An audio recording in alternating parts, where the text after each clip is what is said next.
Thanks a lot. Appreciate your time. Thanks for such a warm welcome.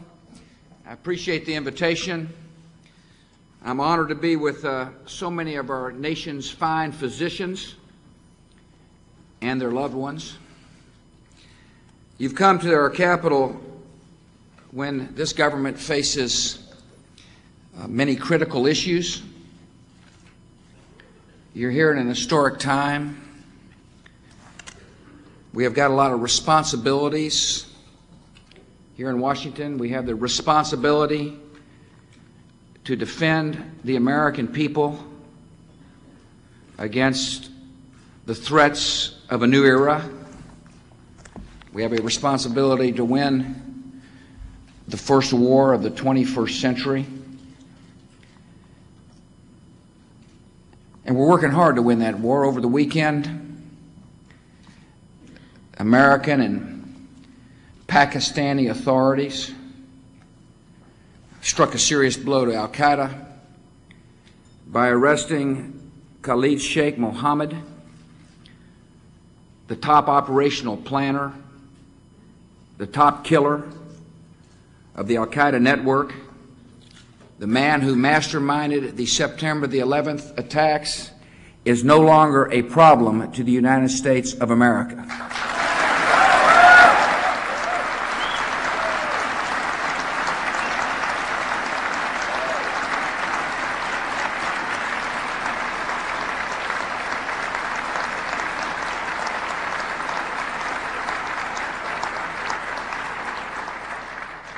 Different kind of war than we're used to in America. It's a war that requires patience and focus. It's a war in which we will hunt down those who hate America one person at a time. The terrorists are learning there is no place safe for them in this world. They're discovering that justice can arrive by different means at any hour of the day or night. They're discovering the meaning of American resolve, our deep desire to defend our freedom and to keep the peace. It's important for our fellow citizens to recognize life changed on September the 11th, 2001. Obviously, it changed in a tragic way for those who lost loved ones as a result of the cold-blooded attacks on our people. But we learned a harsh lesson, and that is oceans can no longer protect us from those who hate America and what we stand for. And therefore, it's important for the United States to take every threat which may gather overseas seriously. That we can no longer pick or choose whether a threat requires our involvement. If we see gathering threats which could harm the American people, we must deal with them. We're dealing with Iraq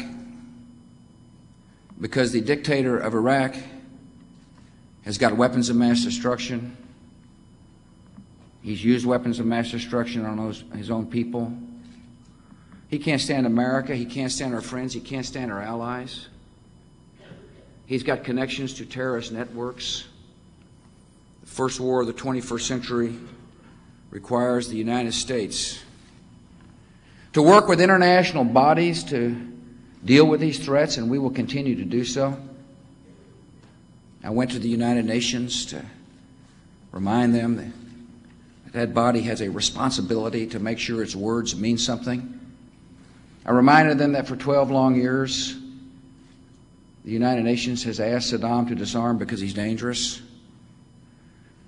We went and got another resolution almost 4 months ago, unanimously approved by the Security Council, which said clearly, Saddam, you must disarm. The choice is Saddam Hussein's to make. It is his choice to determine whether there's war or peace. It is his choice to decide whether to listen to the demands of the free world. But no matter what his choice may be, for the sake of peace, for the sake of freedom, for the sake of security of our people, Saddam Hussein will be disarmed.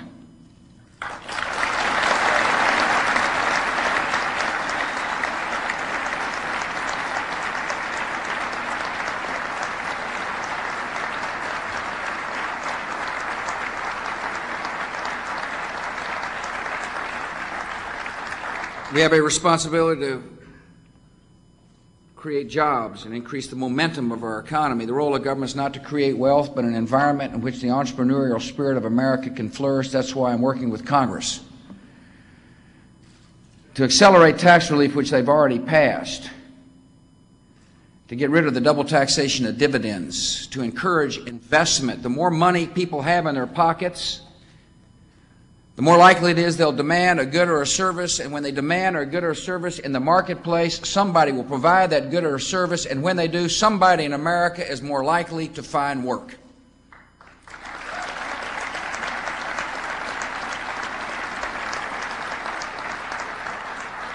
And today I've come to discuss another responsibility, which is to improve the health care in America.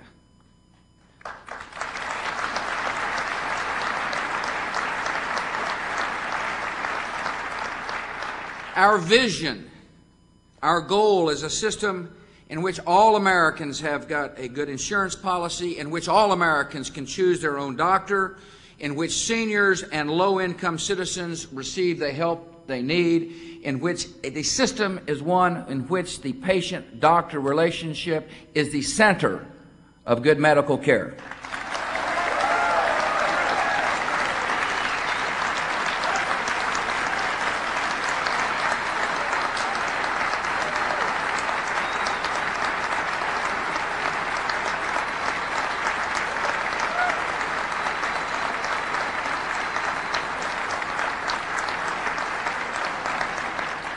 This vision stands in stark contrast to the government-run health care ideas, the ideas in which the federal government decides care, the federal government rations care, the federal government dictates coverage, a vision which, in my judgment, will stifle innovation, stifle quality, and run up the costs on the patients of America. We have a lot of work to do on this important issue, but I believe the job can get done. That's why I've advanced this agenda. Speaker of the House, Denny Hastert, is committed to working toward positive reforms. In the United States Senate, there's a new majority leader. He knows a few things about doctors and patients and their relationships.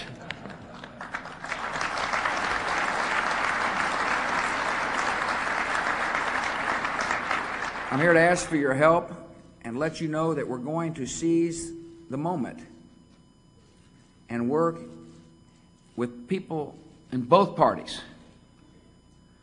to achieve meaningful reform that meets the vision that will make health care positive and optimistic and hopeful for all our citizens. And so I want to thank you for letting me come. I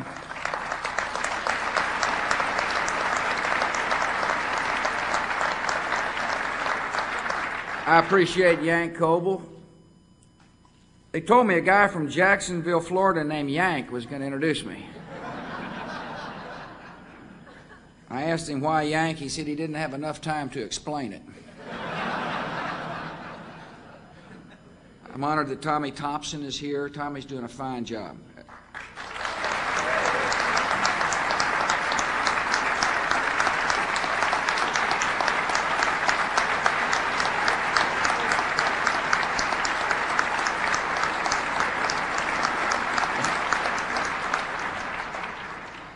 Today we've got a member of Congress with us from the state of Pennsylvania, and that's Congressman Jim Greenwood. I'm honored you're here, Jim. I appreciate your dogged determination to pass medical liability reform.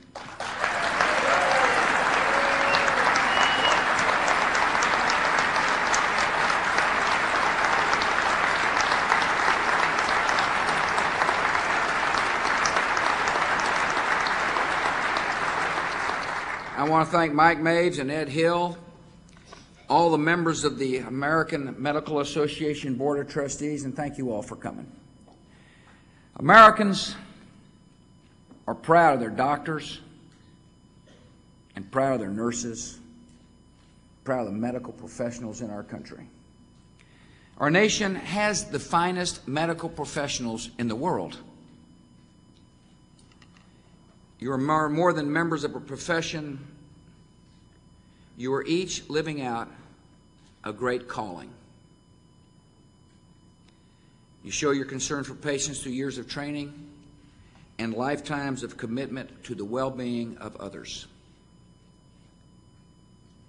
I appreciate the work you do, and I want to thank you for your skill, your talent, and your compassion. America has the best healthcare system in the world. We have outstanding medical schools, great hospitals, brilliant researchers. We're on the leading edge of new technologies. We're closing in on cures to some of the most feared diseases of mankind. I'm optimistic about our future. That's why I worked with Congress to make sure that the National Institutes of Health received record level amounts of funding so that we can be on the leading edge of change, so that we can deal with problems that years ago seemed insurmountable, so that people can live better lives.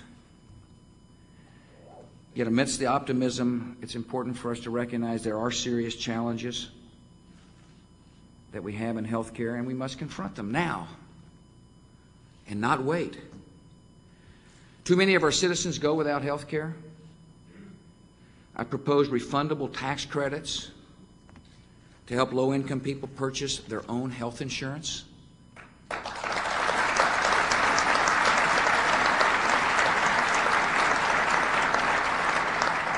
Too many of our citizens use expensive emergency rooms as their main source of health care because they have no other options.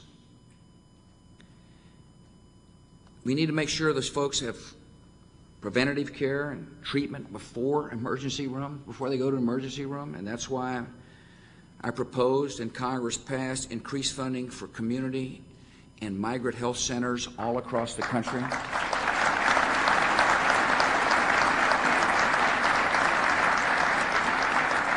The cost of health care is rising at the fastest rate in more than a decade. There are reasons why there are rising costs. Research is costly. New technologies are expensive, and they're worth the expense. When you save lives with technologies, it's worth the expense. But other rising costs are unnecessary. And the problem doesn't start in the waiting room or in the operating room. It starts in the courtroom.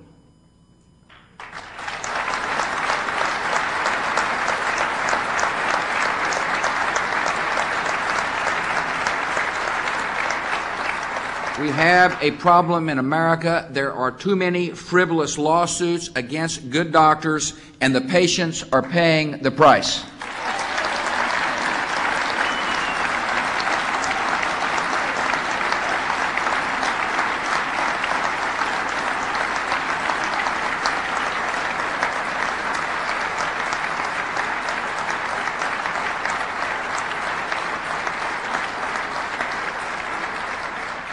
Even the most frivolous of lawsuits can be expensive.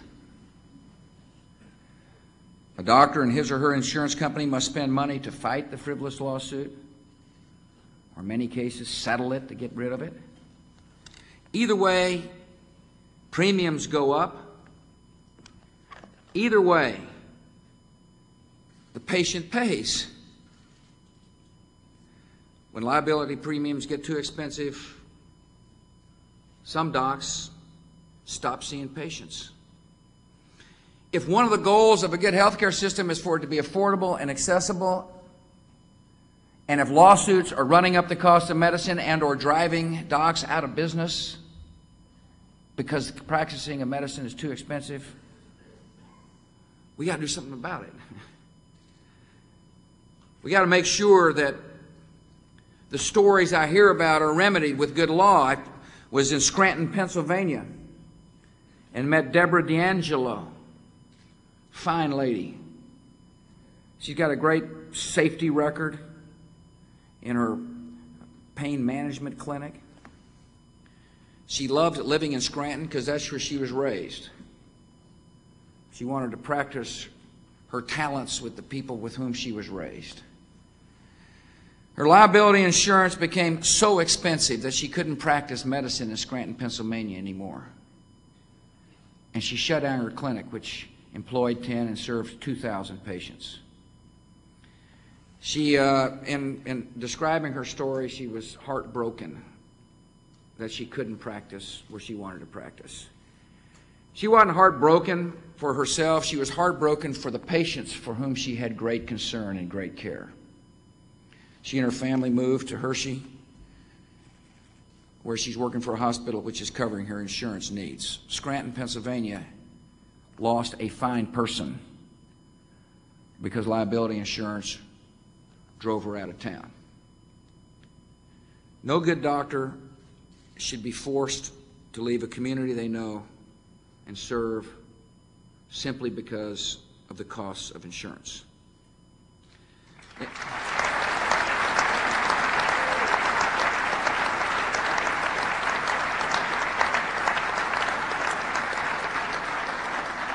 Many doctors serve their fellow humans in some of the most compassionate ways.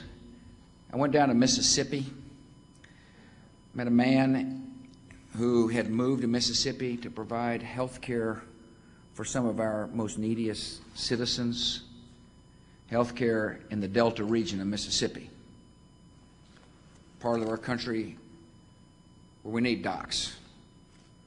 People need help. And he told me about what it was like to try to practice medicine in a compassionate way. He had heard a calling and he went to serve his fellow humans. But liability insurance drove this good Samaritan out of the state. He's now, I think, practicing up in North Dakota or Minnesota. There are some people who hurt who are lucky to have this good doctor in their midst. There's a story about the lady, and this happens all the time in Nevada, named Ruth Valentine. She's pregnant. She called more than 50 local doctors, and she couldn't find anybody in Nevada to serve her. So she went to Utah, where she's staying with friends until she has her baby. A family in America should face this kind of stress or worry during one of life's most vulnerable moments. These are just a handful of the stories which are true and real and happening all across our country. 20% of the hospitals in America have had to cut down on certain services, delivering babies or neurosurgery or orthopedic surgery, because a handful of lawyers have targeted these procedures for frivolous lawsuits.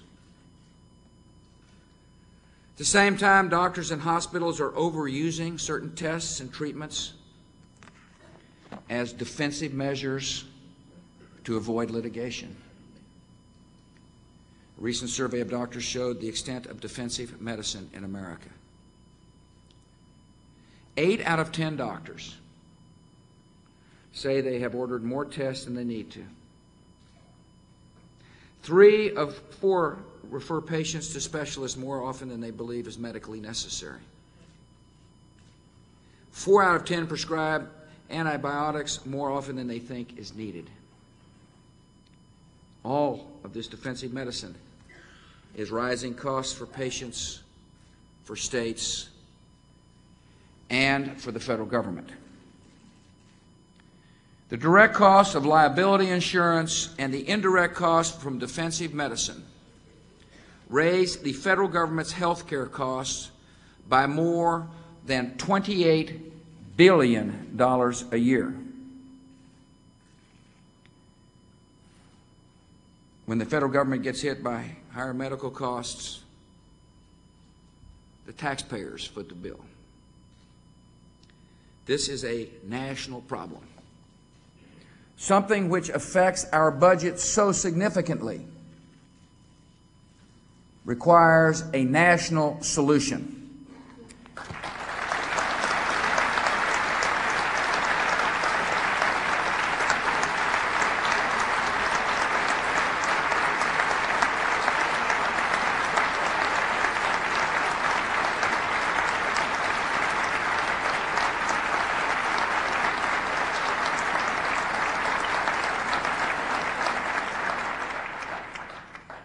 We want our legal system to work for our patients. We want people to have a day in court. Anyone who is harmed at the hands of a doctor should have a hearing. That's what we want for the justice system. They should be able to recover the full cost of their care and other economic losses. If harmed by a doc, they ought to be able to recover their economic costs, economic losses. They should be able to recover non-economic damages as well. But for the sake of the system, non-economic damages should be capped at $250,000.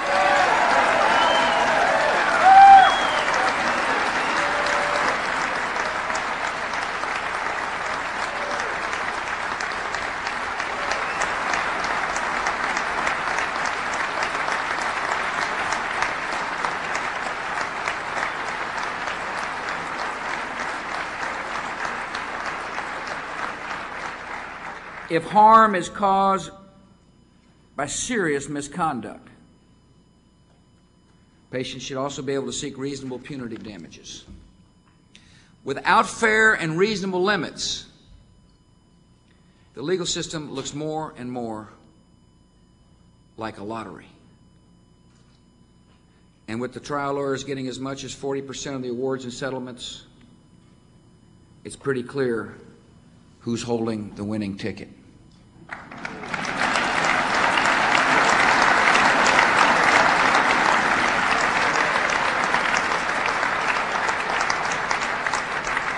American courts should not be serving the self-interest of personal injury lawyers. They should be serving the cause of justice and the needs of Americans' patients.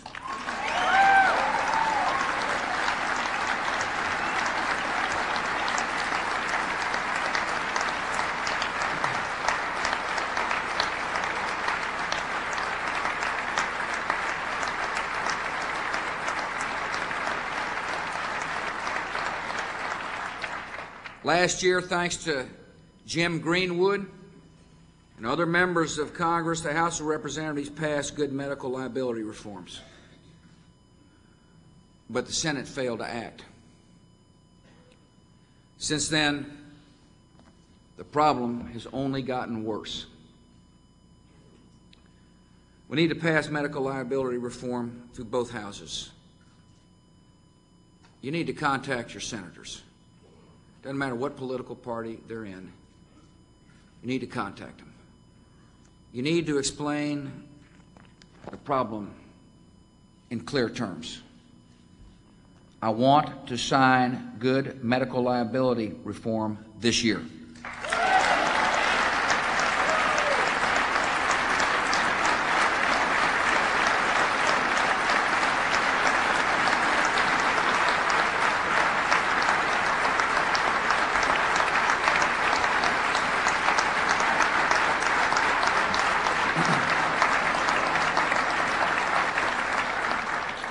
Our legal system must address medical errors as well. One of the best ways to serve patients is to avoid errors and prevent complications before they become injuries. Doctors and hospitals are constantly looking for ways to improve patient safety. Patient safety is improved when doctors and nurses exchange information about problems and solutions. Yet, in the litigious society in which we live, many doctors are afraid to discuss these efforts openly because they're afraid of getting sued. Doctors don't want to put anything on paper to improve health care quality because it might be given to a lawyer who's fishing around for a lawsuit.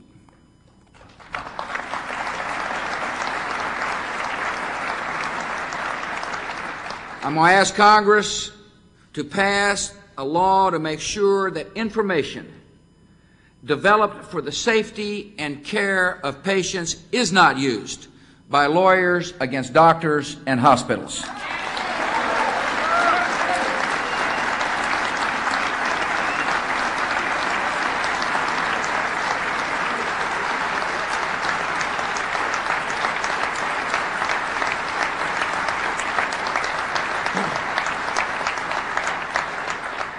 Patient safety also improves when doctors can have access to health records without delay.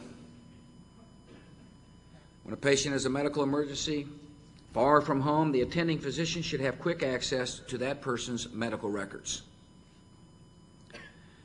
Yet the healthcare industry, while progressing in many areas, has lagged in information technology. Right now, as you all know better than most, healthcare records are kept in different formats. Believe it or not, a lot of times on paper.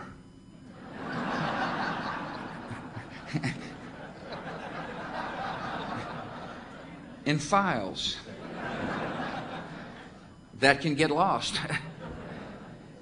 In the budget for next year, I propose an increase of 53% for funding to help hospitals use information technology to keep better records, to share that information with doctors so that we can continue to improve patient safety.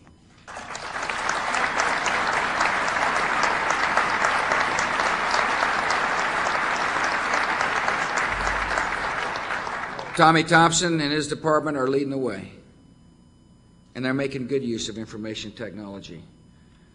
For example, they're using information technology for an online comparative guide to nursing homes. It's good use of the internet. It's a good way to speak directly to the consumers of America. Families are now able to compare nursing homes to one another. That makes sense. There's nothing like enhancing quality by holding people to account. They're able to compare on measures such as infection rates or how well patients are progressing and getting on their feet. It's the practical way to use the information technology, and that's important, particularly for nursing homes, because our nation has accepted a special responsibility for the health of senior citizens, to make sure that the years of retirement are not years of hardship, needless hardship. Our Medicare system is a binding commitment of a caring society. We must renew that commitment by providing the seniors of today and tomorrow with preventative care and the new medicines that are transforming health care in our country. When President Lyndon Johnson signed Medicare into law 38 years ago, he promised a system that would bring the healing miracle of modern medicine to senior citizens. In 1965, modern medicine almost always meant physician care inside a hospital. Now modern medicine offers much more: drug therapies, new medical devices, discreet screening, and preventative care. All seniors and disabled citizens on Medicare should have access to these advantages.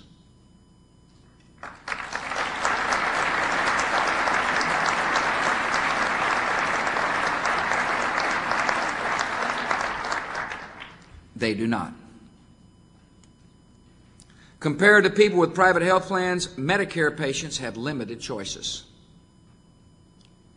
Medicare will pay a doctor to perform a heart bypass operation, but will not pay for drugs that could prevent the need for surgery.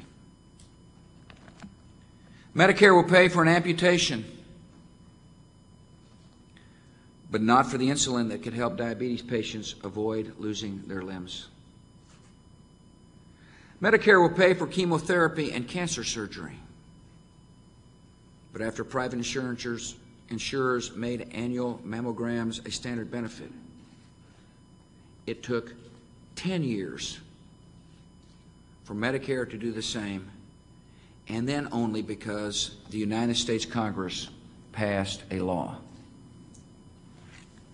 Seniors should not have to wait for an act of Congress to get effective, modern health care.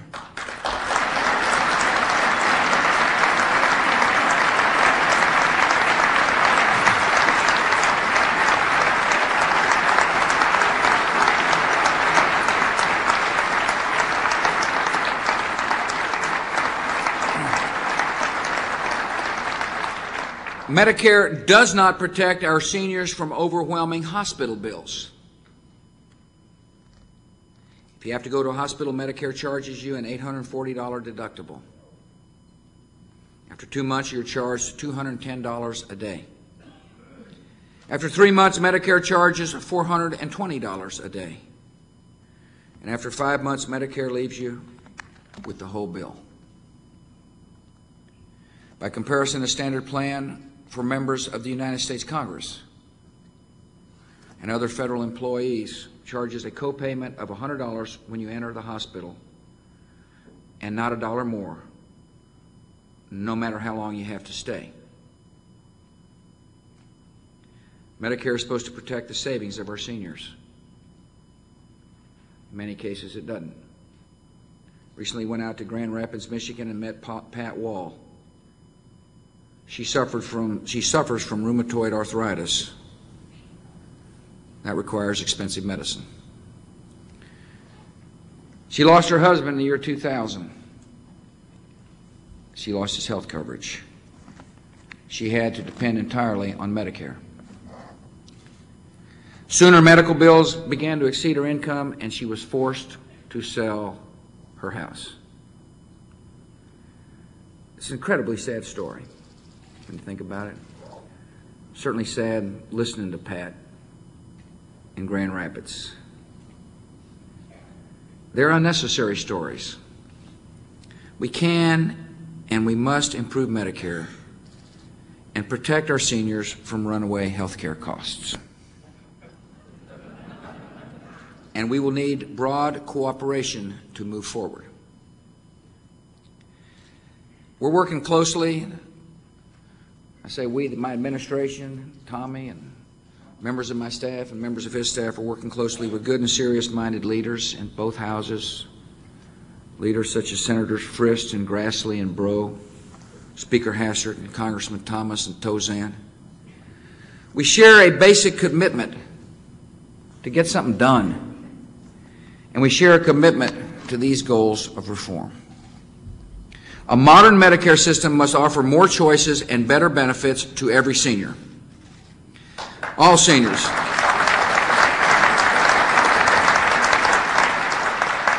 All seniors should have help in buying prescription drugs.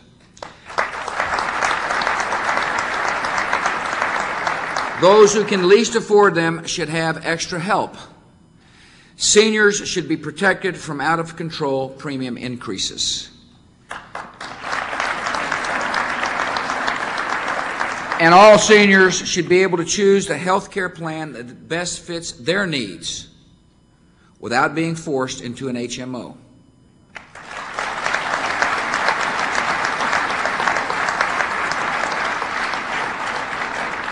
The element of choice is essential. When a bureaucracy is in charge of granting benefits, new benefits usually come slowly and grudgingly, if at all. When insurance providers compete for a patient's business, they offer new treatments and services quickly. If they don't, the patient, the customer, will look for better services elsewhere. Because it is in the best interest of providers to have healthy customers, patients will get the quality care they need. The framework for Medicare reform I'm releasing today would give seniors the freedom to select one of three broad opportunities. First, seniors who are happy with the current Medicare system should be able to stay in the system and receive help for prescription drugs.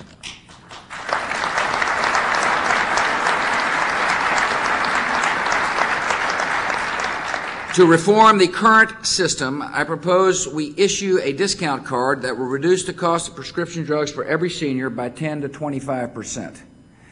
We will provide an annual $600 subsidy to low-income seniors to pay for prescription drugs.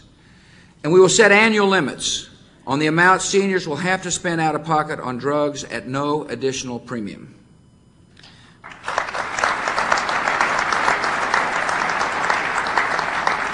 Second, seniors who want more coverage will be able to choose an enhanced form of Medicare. This option will include full coverage for preventative care, a comprehensive prescription drug benefit, protection against high out-of-pocket costs, and extra help for low-income seniors to be able to get the drug benefit. Seniors will be able to choose their specialists, their hospitals, and their primary doctors. The fee-for-service arrangement would offer seniors similar kinds of choices now enjoyed by the members of Congress who are given a broad choice among competing health care plans. What is good for the public servants, including members of the House and Senate, is good for America's seniors.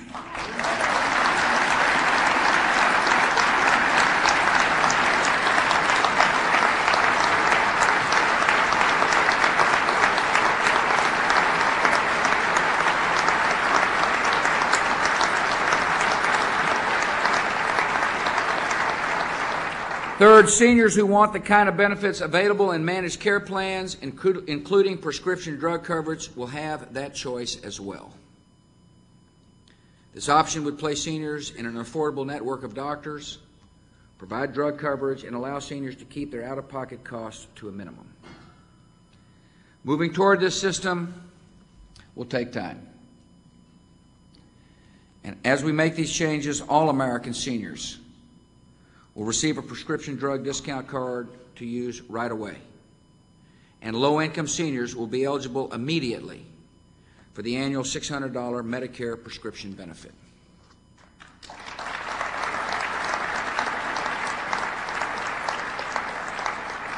Leaders of both political parties have talked for years about this issue, about adding a prescription drug benefit to Medicare, and the time for action is now. The budget I submitted will commit an additional $400 billion over that which we have already committed to over the next decade to implement this vision of a stronger Medicare system. We are committed to reform. We are committed to funding the reforms.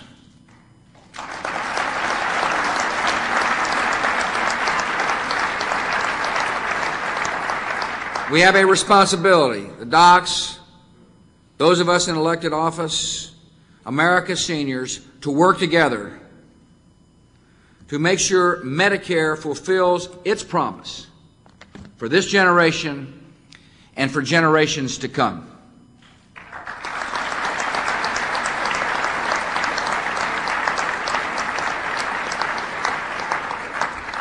Our Medicare system depends on the skill and dedication of physicians. You know that. And that dedication should be fairly compensated.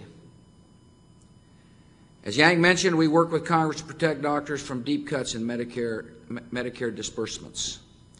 Effective this past Saturday, instead of a 4.4% reduction in Medicare payments, docs will receive a 1.6% increase.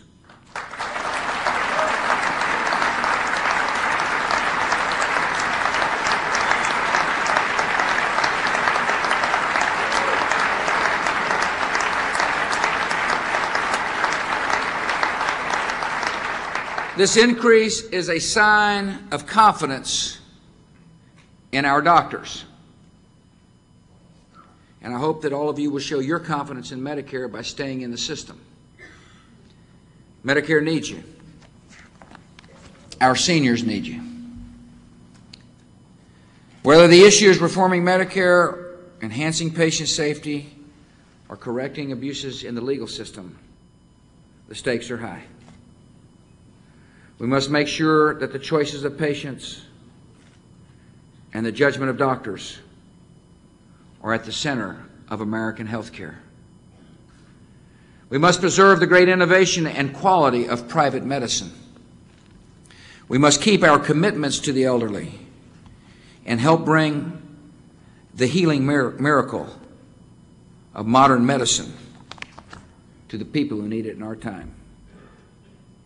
All of you as members of the medical profession exercise that healing power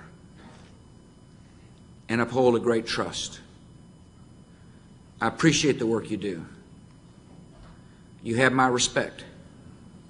And in the days ahead, I look forward to working with you on these needed reforms.